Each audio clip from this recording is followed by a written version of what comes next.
अरब का एक ऐसा देश जहां पर लोग अपनी शादियों में करोड़ों रुपए पानी की तरह बहा देते। यहाँ के लोग अपनी शादियों में लड़कियों को बुलावा कर डांस करवाते और उनको सोने की गाड़ियां भी गिफ्ट में दे देते। ये एक ऐसा अरब देश है जहां औरतों के लिए हर बुधवार के दिन एक अलग से बाजार भी लगता है, जिसमें किसी मर्द को जाने की इजाजत भी नहीं होती। इसके अलावा इस देश की औरतें एक खास किस्म का नकाब भी पहनती है, जिसकी वजह जानकर आप हैरान रह जाएंगे। ये देश कोई और नहीं बल्कि अरब का सबसे सुंदर देश ओमान है। दोस्तों, इस देश की कुल आबादी है लगभग 52 लाख के आसपास। ओमान का पूरा नाम सल्तनत ऑफ ओमान है।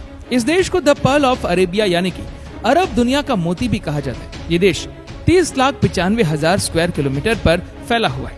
आपको ये जानकर हैरानी होगी कि साल 1970 तक यहाँ पर भारतीय रुपया और मारिया थ्रेसा थैलर का यूज किया जाता था, लेकिन सुल्तान काबूस बिन सईद ने इसे ओमानी रियाल में तब्दील किया। आज इस देश की करेंसी ओमानी रियाल है, जहाँ पर एक ओमानी रियाल भारत के 217 रुपए के बराबर होता है और ये टाइम के हिसाब से चेंज होता रहता है। ओमानी रियाल को दुनिया की तीसरी सबसे मजबूत करेंसी में से एक माना जाता है। ओमान देश को 2000 साल पहले ओमाना के नाम से पुकारा जाता था। यहाँ के लोग बदतर जिंदगी गुजार रहे थे। उस समय ये लोग समंदर से मछलियां पकड़कर पैसा कमाते थे और साथ ही बकरियां और ऊंट पालकर अपना गुजारा किया करते थे। लेकिन सुल्तान के इकलौते बेटे काबूस बिन सईद लोगों की मदद करके खुद सुल्तान बन गए और ये वो दिन था जब सुल्तान ने दुनिया से रिश्ते बढ़ाने का फैसला किया। सुल्तान काबूस बिन सईद ने पूरे देश में कई सारे होटल बनवाए, साथ ही साथ हेल्थ, एजुकेशन एंड इंफ्रास्ट्रक्चर पर ध्यान दिया। आज ओमान हेल्थ केयर सिस्टम दुनिया की टॉप 10 बेहतरीन हेल्थ सिस्टम में से एक है, जबकि इसकी सड़कें इतनी साफ सुथरी है कि आपको यहाँ ढूंढने से भी गंदगी नहीं मिलेगी। सुल्तान की ताकत का अंदाजा आप इस बात से लगा सकते हैं कि सुल्तान अपने देश का पद संभालने के साथ साथ minister of defence, minister of chief of arm force, minister of foreign affairs, chairman of central bank भी खुद ही है। यहाँ तक कि अदालतों के जज भी सुल्तान खुद अपनी मर्जी से अपॉइंट करते हैं। सुल्तान चाहे तो किसी की भी सजा माफ कर सकते हैं और चाहे तो किसी की भी सजा बढ़ा भी सकते हैं, लेकिन कोई भी इस पर आवाज नहीं उठा सकता। सुल्तान का हुक्म ही आखिरी समझा जाता है। दोस्तों, अगर ओमान की बात की जाए तो ये ऑयल प्रोड्यूस करने वाला दुनिया का एक बहुत बड़ा देश माना जाता है। यहाँ पर मछलियाँ और खजूर भी बड़ी तादाद में एक्सपोर्ट करके मोटा पैसा कमाया जाता है।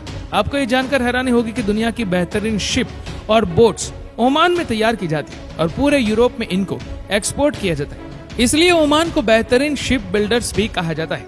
ओमान में सबसे बड़ी मस्जिद सुल्तान काबूस ग्रैंड मॉस्क भी मौजूद है। इसकी विशेष बात यह है कि इसे 600 औरतों ने 4 साल तक अपने हाथों से तैयार किया है। दोस्तों, इस देश में शादियां हफ्तों तक चलती है। यहाँ की शादियों में लड़कियां सोने के जेवरात पहनकर डांस करती है और कई बार तो डांसर को बुलाकर भी नचवाते हैं और इस डांसर को बाद में लाखों करोड़ों रुपए दिए जाते हैं या फिर सोने की कारें गिफ्ट में दी जाती है।